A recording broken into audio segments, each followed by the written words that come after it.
now. All right, what's going on out there? YouTube family, got Lucas here, got Jarrell's Alexandria here. We're about to go and give you guys a non-spoiler review for Falcon and the Winter Soldier, episode 1. First thoughts and reactions, gentlemen. What y'all thought about the episode? Jarrell. I have to go first. Why do I have to go first? Go for it. I feel like someone else should go first. I can go first if you. That's not a problem. After rewatching a very important scene that I had to see to fully get a grip of everything humanly possible, this comes across and it reminded me very quickly of an episode of Alias. And I mean, one of the earlier episodes of Alias, as you build what the characters are and what their arches are going to be for the remainder of the season. And this arc that both of them are portraying, to me, especially Bucky Winter Soldier's arc, could be possibly the best arc of any Marvel character that I've seen in any movie or television show. Because the anguish that I believe they're going to end up touching on, and it's just some keywords that he displayed in a simple conversation that tells me, okay, I get it. I get where you're trying to go with it, and I understand the seriousness that you want to go about this show with. But from action beats, from action standpoints, it's standard Marvel movie action stuff in television form, which is great considering the show that we left off from, which was a bore for the first 2 episodes. Yeah. What about you, Drew? I've been trying to find an easy way to say this. I get, yeah. And listen, I'm gonna fully admit to you, not only am I in a frightfully foul mood because of a certain documentary that I watched, which was oh so terrible. And then I psychologically prepared, and I thought the review embargo for this goddamn episode was lifted, and it's not. Jesus. So that didn't help. So I realized I went to this episode, but I mean, maybe I'm missing something, but like I wasn't really feeling this episode. There certainly are obviously there's things to like or enjoy about this episode. But for the most part, I just felt really I don't know about really, but I felt disconnected from the episode. I'm not saying that it's necessarily as like something like I hate or something, but I just like, if I'm just being fully transparent, I'm kind of bouncing back between a 6 or 7 out of 10. Like it just, I don't know. It did not land securely with me, the episode. Okay. A lot of it just felt, I don't know how to describe it. Just felt like especially since we're post Endgame, it just felt so like there was a literal moment where it was literally just Bucky and old girl just playing like Battleship. Like I don't know. It just didn't really land for me. It almost felt like the weight of Chris Evans' Captain America being gone, like that felt really heavy here. I was like, holy shit. It also made me realize, like, I've never, I mean, comedicness aside, I've never really like loved these 2 specific MCU characters as well. So that was kind of like a fucked up realization. Like minutes into this, I was like, oh wow, it just occurred to me I've never I was about to say a little spoiler, but let me reword. With The Last of Us Part 2, a certain something bad happens to a certain somebody, and I was like, whoa! I just realized I really love this character. Like, whoa! With this was unfortunately was like a reversal. I was like, whoa! I don't know that I was ever really that connected with these people. I got to sit with them for 6 hours. So what you're saying for you, the connective tissue was Steve Rogers that added to their volume. When you think about them, you think about Steve. Is that what you're saying? Yeah, I mean, like every time I saw them in prior movies, particularly when they were being comedic, they were fine. But like this, I was just like, oh wow, these 2 are gonna be the main characters. Like it really sank in. Like, oh wow. Only at this moment did I realize, like, I don't know that I ever really cared so deeply about these two to sit through 6 hours with them. I hope the next episodes are better for me at least. But yeah, I wasn't blown. I guess Sam seemed like he was having a gay old time with this episode, and I just thought it was just kind of dull for me. I don't know. Again, I'm kind of bouncing back between 7 or 6 out of 10. Like I was just like, eh. Yeah. So my full unadulterated thoughts on this is this is a better Hobbs and Shaw. I'm just joking. I'm just joking. No, so for me, personally, the opening scene, I loved it from a production standpoint. I thought it was very thrilling. I thought it was really exciting. CGI was really good. The action in it, I was kind of like thrown off because it was just like, man, yo, Sam just often people, like straight up, like it was actually really engaging and thrilling, which I was kind of surprised by, because normally Sam is the person that is working to tag along with people. The crux of this show, though, foundationally, is that a lot of people don't really remember, but am I wrong in this? Is that Sam was introduced in the Winter Soldier movie, Yes. as well as the Winter Soldier. So technically, foundationally, they were introduced really at the same time. Even though technically, Bucky, Sebastian Stan's character showed up before, but he really got his Winter footing Soldier. and weight in the Winter Soldier. And it's kind of like what they're doing with this show, in my personal opinion, is they're building in a branch from off that. Yes, they had their random comedic moments, in Civil War, few and far between. Yes, they had like their random moments, in the other films, the other Avenger films. But this is the first time that they're taking a step to allowing these characters to really breathe. I would say that the Winter Soldier's character, they could really do some very interesting things based on the fact of who he really is. He is a villain, straight up. Like, he is a assassin villain that has killed people for hundreds of years. And so it's kind of like he's been given another chance, but should he? Should he have actually been able to get another chance?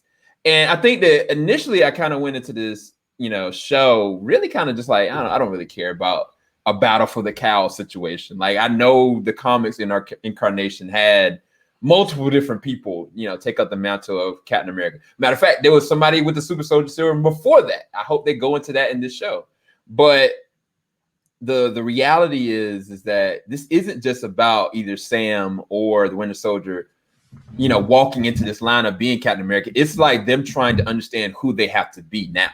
Because as far as this episode, it showcased something about Sam that I didn't necessarily take into account, is that, yes, he got poofed away, but he realized that life around him was completely already messed up even before he blipped away. And he realized that now, wow, I got to pick up all these pieces, but I don't have any right to do that. And I think that the whole episode, with interaction with his sister and other things and such, it was kind of like, I was like, yo, Sam, you need to back off, bro.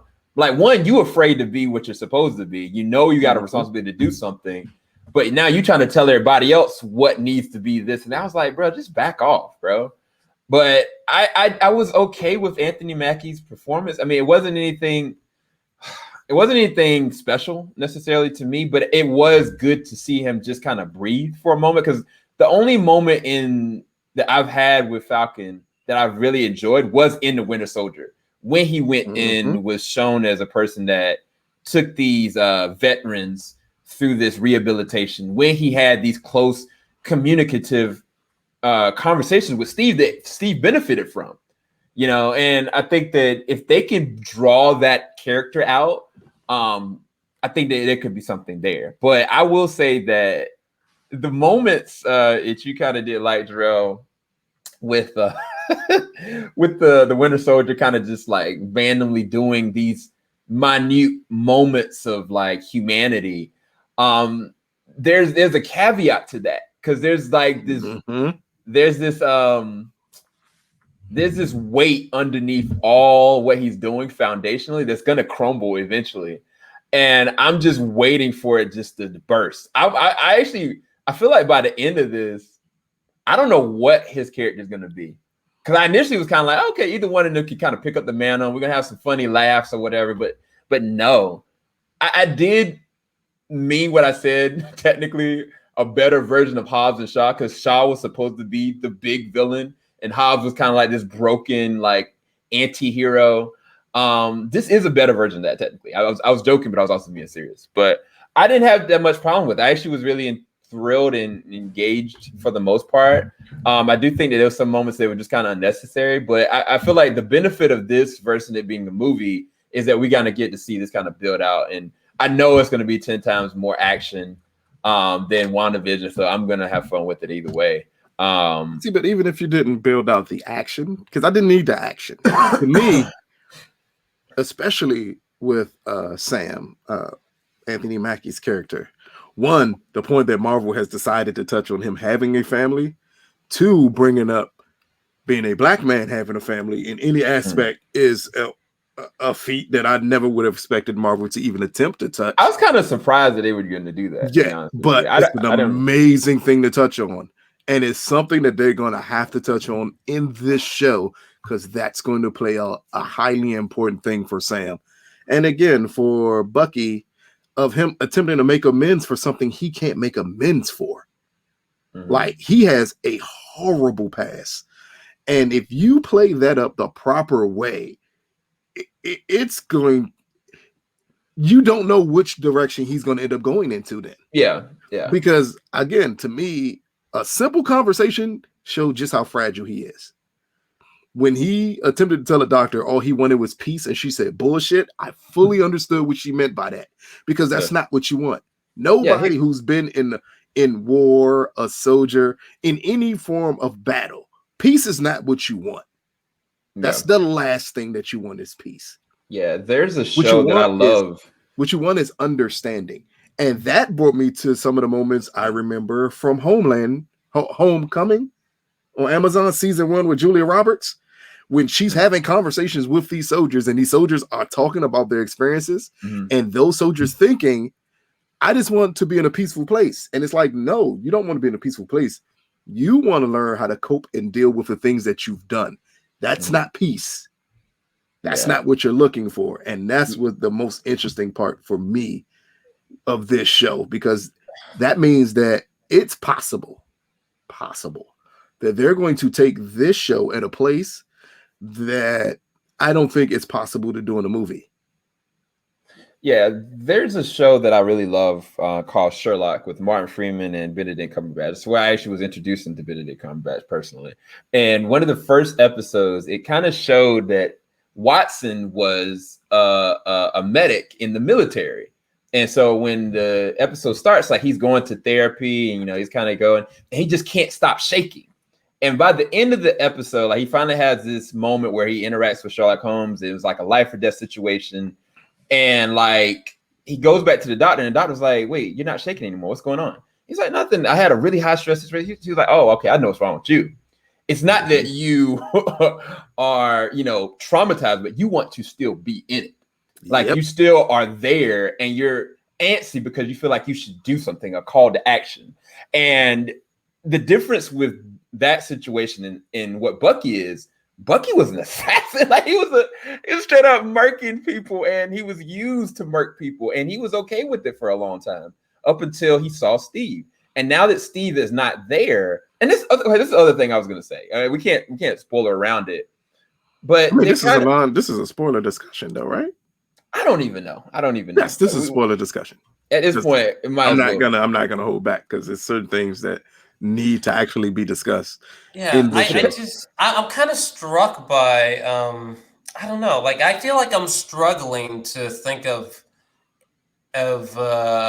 any moment that was like substantial, I suppose, or that like had substantial oomph to it. You know what I mean? Like let's take like the opening action sequence for example. It's like it's fun, but like at the same time, like we've literally have seen the action sequences where the Falcon was dropping napalms above Chris Evans, Captain America, and Black Panther's head, for example.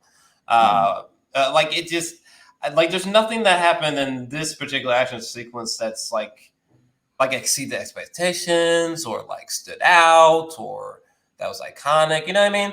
I don't know. So was it supposed to?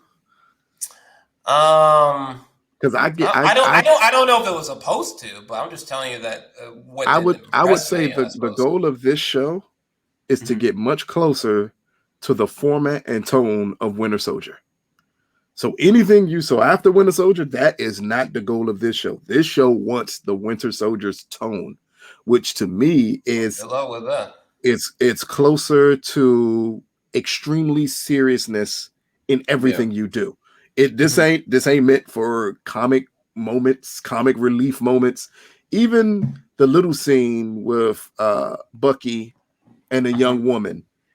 And if you're not paying attention, it comes across as comedy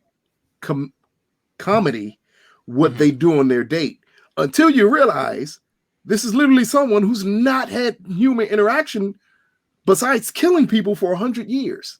No, so I'm with you. I guess for me, it wasn't like, it was just like, okay, like it wasn't mind blowing. I wasn't emotionally touched. I didn't have a tear streaming down my eye. There wasn't anything quotable. I go on and on, but like it was just it was okay. Oh, see, but to me, I don't expect that from the first episode of any show. I need you to set up for me exactly what your show is going to be moving forward. No, they've done that beautifully, actually, I think. And I think that was the most important part for this episode is that the conflict that you're going to get moving forward, you got a clear understanding with it on the first episode. And that never, absolutely in most television series in this genre, that does not happen. The first episode gives you nothing. You don't understand the direction that you're being pointed into. That doesn't happen normally. And this one did an awesome job of saying, hey, you got to know what you're getting with these characters here. You understand that both of them are going to struggle with the loss that's so big. It's to the extent at the beginning of the show for you to see Sam give up the shield. To me, that's the most important element of this show. I was pissed about that. I was so pissed about that. Honestly, that was probably the only part of the episode where I was like, oh. And the reason that they did it is because they are letting you know from the beginning. Stop. And actually, Anthony Mackie said it before the show. Stop trying to make one of them into Captain America. That's not the purpose of this show at all. And for him to give up that shield and say, no, the purpose of the show is to get to know who these two are, not to try to replace Captain America. And I don't need to replace Captain America. I need to know more about these two characters. So the moment he gives up the shield, he has a highly important conversation with Rhodey, and then we immediately go into learning more about these two gentlemen and what makes them tick. I'm gonna say this, Lucas, because I know how they did us with WandaVision. I can predict. I'm thinking that two different possibilities here. When who was it? It said that, man, I heard this weird rumor that Cap is somewhere on the moon working with this. I was like, I know they ain't got this ninja on sword with Samuel Jackson doing some crazy missions as an old man. I don't know. They never said that he was dead. Like, I was kind of like, he's definitely not dead. So that didn't make any sense. But I think by the end of the series, man, when they ask the question, like somebody's got to be called to action, they're going to make him some kind of pseudo Captain America. Because I was kind of like, okay, they would never mention that. I was like, okay, cool. We're going to get the progression of who Falcon is and redefining that. But I think that at the end of it, they're going to have some kind of payoff where one of them are going to be Captain America. Oh, yeah. We have completely unfortunately. I about to say we have completely opposite thoughts about that one. Because initially I agreed with what you were saying, but when they said that, when Rhodey made a point, and they put Rhodey in this, somebody's got to take up the mantle, somebody's got to do this, and they keep on putting it, and they're going to have this pseudo Captain America. There's going to be, I think, even in Civil War where what's my man's name? I can't remember his name. That's going to be in this as well. When he was going and trying to reactivate all those super soldiers, I think that some of them got out, or either they recreated the serum or something to that nature, and that's what's going on overseas. And I really do feel like there's going to be a point where I think he's gonna end up taking up the mantle. I don't think he's gonna stay that way, but I feel like eventually it's gonna happen. I don't even think they're going to even play with the idea of him taking up the mantle. I think they're gonna play it up. You know why? Because that's one thing I can say for sure, especially after WandaVision with Marvel. If you think early on that that's what's going to happen, that's not what's going to happen. Fair enough. And they are hiding that for a reason. And I'll say it again, that rumor out of the blue that Chris Evans signed a new contract with Marvel was not a rumor, because it came out of nowhere. So, okay, I'm gonna say this because from a comic book standpoint, in the comics, when Falcon became Captain America, Steve Rogers was actually still alive, and he was just kind of like moving in the guise of kind of like what Nick Fury was doing as an old man. So what I'm saying is that I think that Chris Evans is definitely going to come back, but I don't think they're going to immediately make him Captain America right away. That's what I'm trying to say. How much credence do you put to the point that Anthony Mackie says that he's not going to be Captain America? I don't trust any of these ninjas anymore. What they say after what all those actors were saying from all they said was a big reveal. Anthony Mackie just came out and said, "I'm not going to be Captain America." So what makes you think? To me, if it's going to be Captain America from this show, it's clearly going to be the Winter Soldier. In the comics, it was Bucky first, and then it was Falcon. So I don't know. In the way they're setting up this show, him being Captain America would be a redemption. Clearly, Falcon is struggling to becoming the man that he thinks he needs to be, and that is not filling in for someone else. And I think that's a highly important part of this show, is that you got one person who feels the need to become their own man, and one person feels the need to redeem themselves. Yeah, but what's the ultimate redemption? Everybody knows it. Yeah, no, true. But it's weird because I don't know if you realize the very first person that Captain America fought in Winter Soldier was George St. Pierre's character. And like they had like this back and forth, fight. Mm-hmm. And like in this, they allowed, the Falcon to go head to head, no powers, no nothing. Like it was kind of like almost like, okay, well, he can do this. But what does that mean?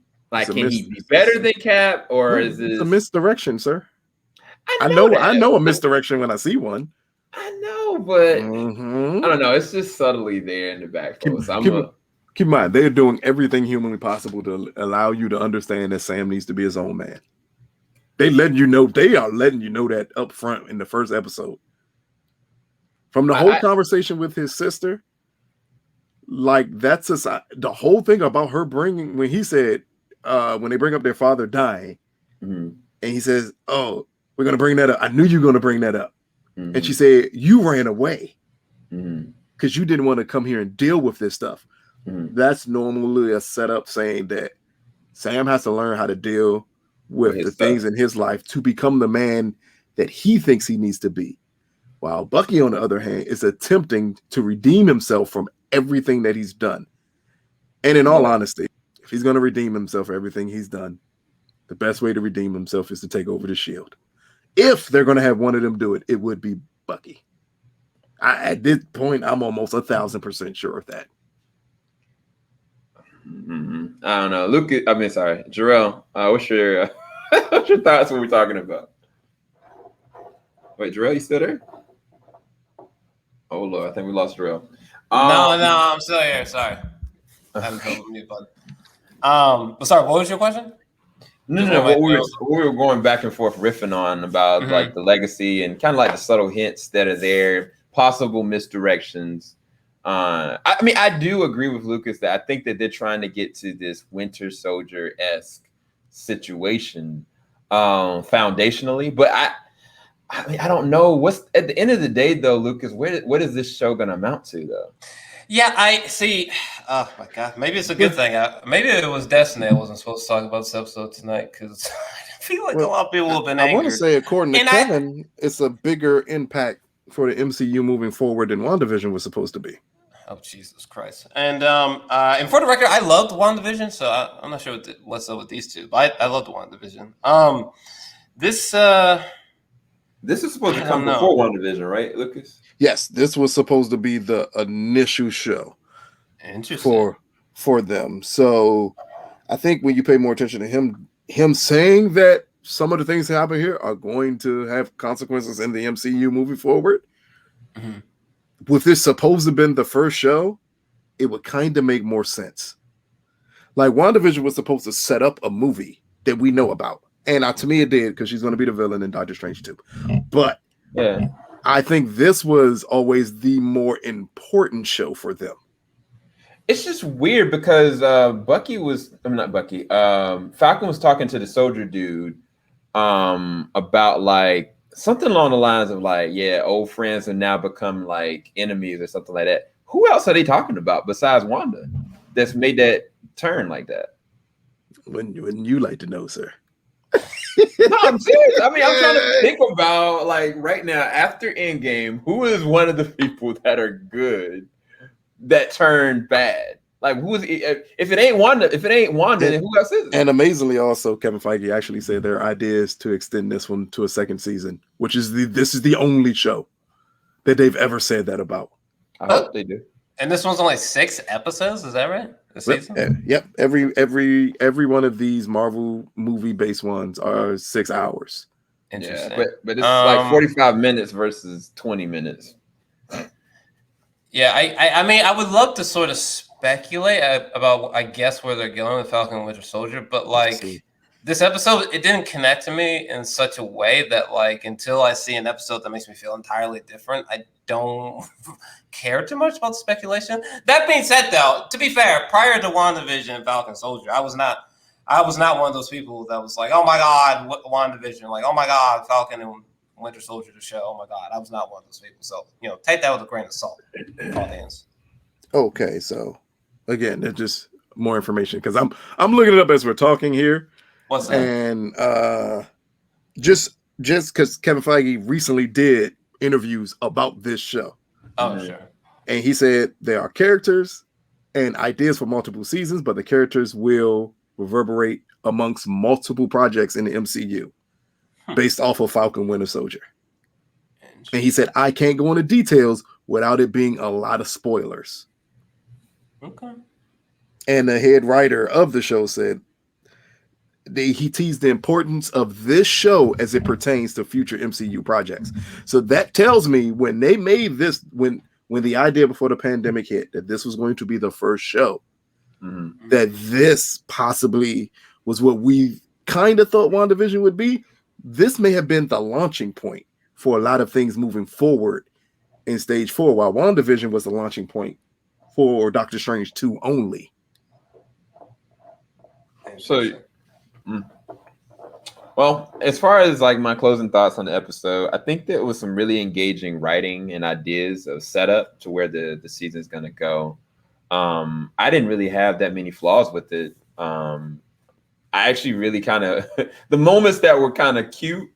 I liked the moments that kind of were like, moments to breathe. I liked, but all throughout, I was able to kind of pick apart where these characters are very flawed, and where they're going to need a lot of growth, and they're technically really going to need each other on certain levels. But I don't know. I mean, I don't speculate by the end of it them just kind of being like buddy needing each other like Steve needed.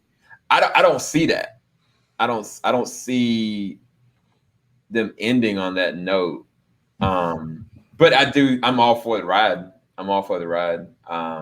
So as the first episode, I would probably rest it at like an 8 out of 10, maybe a 7.5. I didn't have any problems with it. I actually was engaged. I enjoyed the action moments when they happened.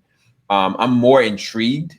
I think I was the person going into this like, whatever. Okay, fine. But now after the first episode, I am intrigued to see where this goes. I'd actually like to see the next episode, but because it was an hour, at least I didn't feel like it just immediately ended. But yeah, I don't know. Like that bad other show? You could say it. I'm not gonna comment on such things. You said that bad other show. What? But yeah, I thought this episode was like a 6 or a 7 out of 10. I'm interested in seeing next episodes. Obviously, I was just taken aback that unfortunately I did not connect to this premiere, not very strongly at all. I just thought it was okay. Just thought it was okay, baby. I don't know. I wasn't blown away. I just thought it was okay. I almost feel hesitant to say that it was bad. Like it was just, it was all right. I think there's only been like 2 comic book shows that I can think of on top of my head that their first episode really hit. One is one that's going to be released on the 26th of March, and the other one, oh yeah, came back very long ago. Well, all right, maybe three. Another new recent one, Superman and Lois. Yeah, you can say and it. then First episode hit hard. I was literally just about to say the first episode of Superman and Lois. I can't believe I'm even saying this, but I actually preferred the first episode to Superman and Lois to this episode, which is kind of insane. Yeah, it hit on a different level. And again, I mean, I can't say what the other show is at all. I want to. I can't wait to talk about it. But The Flash was the other one that I feel like first episode really hit me. But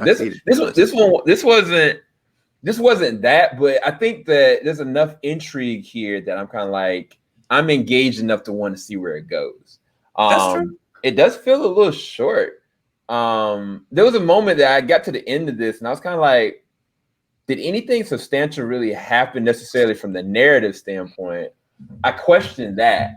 Right. But they left a lot of good foundational things, but nothing necessarily happened in this episode. And that's part of the reason why I didn't really rate it as like a 10 or anything like that, but it was enough for me to be like, I definitely want to see the next episode. Most television shows are over 10. That's no. Yeah. I've never seen a pilot episode of a show anywhere near a 10. I mean, I have, but that's interesting, Lucas. Yeah, never. The pilot episode is normally the episode that they just toss out there to see what could happen and if the studio picks them up. But for me, the episode got an 8.5 out of 10. Wow, and really? Yes. This tone alone, and to me, just digging deeper into what I believe is going to happen with these characters made it way more interesting than it ever deserved to be. Wow. Under any circumstance. That one conversation, again, it's one conversation. I took so much away from that one conversation, and it could be possibly having one of my best friends be a therapist and me understanding exactly what those questions that the therapist was asking him, exactly what it meant, and possibly me being a person who has a gun every day and has done multiple things with it, also bringing up multiple questions and me understanding exactly what was meant by those questions and how she was getting him to feed her answers without him talking. And again, the point that the MCU, the whole scene at the bank and them bringing up highly important questions for superheroes that aren't ever brought up. No, that I actually really dug that. Hey, that is something highly important of saying, wait a minute, how do you make a living?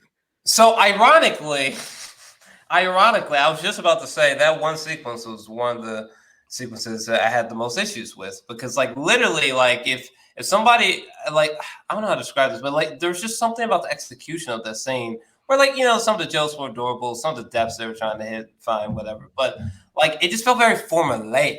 Like I literally could have almost told you what was going to happen like 16 seconds before it did, like throughout that entire sequence. Almost verbatim. Like in terms of beats is what I'm saying. Clearly, I don't know the script. Oh, but to me, the beats were obvious. The thing that thing that made it more than good was the reaction to him. Because the bank dude was 1,000% right. You have no source of income. Sure. You haven't been around for 5 years. Him saying, like a billion other people, I haven't been here. And he says, I can qualify for this loan, which I knew, again, that's me knowing information. Right. I knew exactly the loan he was talking about. Sure. Because I know plenty of people in the military who get that loan every day. And for him to say, and I think, again, that's the importance of saying that we blipped ahead 5 years. Him saying, with everyone coming back, things have tightened around here. We can no longer do things of that nature. Sure. That was the important answer to me. It wasn't that he was going to be denied. I think you can see from a mile away they were going to be denied. It's the reason why he was denied that was like, oh, like they're really going to touch on that? That's a difficult thing to touch on, because then you're going to have to focus on how people are moving, how people are living their lives 5 years later. It's something that they don't touch on often, and Marvel is a very family-friendly type of thing. This is not a family-friendly show at all. Bruh, your boy Falcon was killing people, dog. Like, I ain't gonna with say no that, issue. With like, no issue. Like there was a couple. I was kind of, I said in my reaction, I was like, yo, he's killed up these folks. But to me, it makes perfectly good sense. He's a soldier. Yeah. Like he's not technically, and again, that's another awesome part about this. These two gentlemen, or at least Falcon, is an Avenger. And that's what people know him as. But then you got to understand what this show is attempting to tell you is no, he's a soldier. Soldiers kill. Avengers rescue people. His primary objective is to finish the mission at all costs. Yeah. No matter how many people he has to kill to do so, you finish the mission. And that's an important thing to show with these characters moving forward, because that's something you would never get out of a Captain America. That's something you're never getting out of Iron Man. That's something you're never getting out of anyone else, is them being a soldier. The only person you get it out of is Rhodey. Yeah, it was weird because it reminded me of was it Spider-Man 2 when Aunt May, she went to the bank with Peter or whatever, and it was going to play out a certain kind of way. You knew exactly what was going to go, but it was kind of like, for all that Peter does for everyone, it's kind of like he had no. That's one of the things I love about Spider-Man, is that he has real world issues, and they don't sugarcoat it. Like, he just is allowed to suffer through that, and it's kind of like, in this moment, it was kind of like, yeah, you are the celebrity and all this and that, but you don't have anything of substance for me to justify it. It was bringing him down to earth. Yeah, because his whole conversation with his sister was, "You got me now," and that one meeting let him know you're not enough. Nah, he's not. In all honesty, you're not enough to do anything. And again, that goes back to a reflection of him being a man and where he's at. And to me, stuff like that, and that's a tone and a direction that, while it was talked about that this show would take, is still an area that the people with Marvel behind this project have never done before. Yeah, and I mean, to be fair, if we're gonna go to like Winter Soldier, when Cap meets Sam, he's not a soldier. Like, he quit being a soldier and he was just helping people. It was the moment that he ran into Steve that he was like, oh, okay, I got a whole nother calling. I can get back out there. And from that point, he didn't look back. But he looked back. I mean, the moment was that he an injured soldier? I thought he was. Because that added another wrinkle to this. No, maybe it was a PTSD situation, because remember, he lost one of his close friends. Yeah, that's what I mean. This adds another wrinkle to this altogether. And so at that point, because initially he had to have been, making a living the normal way. Like, so. Oh, no. Retired soldiers make money. Well, not saying they make money, but you know what I mean. No, I mean, like, him doing and working at what he was doing. You know what I'm saying? Like, he set that whole facility up himself. Like, he was the one who was running it. And then he left to be an Avenger. So that means the facility was no longer there. Because I think even when what was it, in Endgame, Jarrell, Cap was running it. And he was having people that, had family members that were gone. He was bringing them there and just talking to them through their circumstance. Not even just soldiers, but everybody. But again, I mean, I do think that they can really play with that in a very interesting way, because it's merited. Like, I don't know. I'm engaged with it. I did know that bank scene where exactly was going to. Even my reaction, I was like, oh yeah, he's gonna definitely turn him down. But the background side of it's like, how real are they gonna make this situation? So what did they? So I was kind of just like, well, down to his sister's reaction.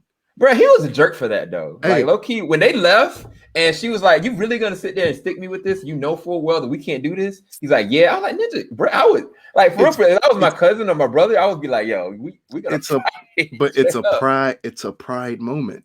That's what I loved about it. It's all pride because he knows it's not logical. You were just in a bank. You say we have government contracts, and they still say it. Technically, you don't have the capital for us to give you anything. Nothing. So then that puts him in a place of saying, you save the world. You do all this other stuff. And yet and still, you go to a bank and you get treated just like anybody else. Wait, I think he said something about like good faith or like good rapport or something like that. And I was like, Ninja, look, I don't know what world you live or where you at. But that's what I mean by like shattering his thoughts about like what it meant to be an Avenger and how that opens doors for you. And it doesn't. No. Again, that puts you at a place where we don't see too often, which is heroes literally have to make a living. Because without it, what the hell are you good for? What did he? The first thing he said was, "What did Tony Stark leave you some money?" Yeah, that was shade straight up. I was like, hey, I didn't know whether I was mad at him. But that was a true response from someone that you're attempting to get a loan from.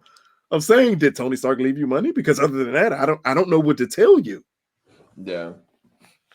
But anyway, you said you gave it an 8.5. I gave it 7.5 or 8. Jarrell, you gave it a 7? Or a 6? I'm still torn between a 6 or a 7. Okay. Torn at the current time. Okay. Well, hope you guys enjoyed our. I'm the one who hates Marvel to the T.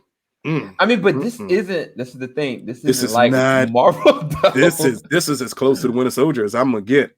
Like, and that's to me, it's not the pinnacle of Marvel making, but I love it because its tone was nothing like anything else Marvel delivered, and this it picks up that tone in the first episode, which is kind of shocking because you got to weed through a bunch of Marvel bullshit to get back to that tone. And by the way, I love Winter Soldier. Just let the record be known. The Winter Soldier is fucking incredible. But this, like, is that? Oh yeah, and this did something that I don't think WandaVision did. It gave us a cameo of one of the Avengers, the first episode. I'm just joking. Rhodey doesn't matter. It was bad. Like Rhodey. I literally was like, "What are you talking about?" I can't think of any exciting cameo. I was like, "Literally, what are you talking about?" No, it did give us something that WandaVision didn't. What's that? A hero attempting to save people. As heroes just allow Wanda to be a villain and enslave a fucking town. That's what it gave us. It gave us literally a hero trying to save people instead of a villain enslaving people for 6 episodes. I have a list of counter arguments, but I'm not here to debate WandaVision. No, don't worry about it. There's no debate. She enslaved people. She's Hitler. No difference. Anywho, we're gonna go. Hope you guys enjoyed this review. We'll talk to you guys much later, and I may do like a small, brief reaction video so you guys can be able to see that as well for non-spoiler purposes. All right, guys, definitely go into the description bar below. Check out Jarrell Alexander's channel, and if you don't mind, please leave a like button. Peace, guys.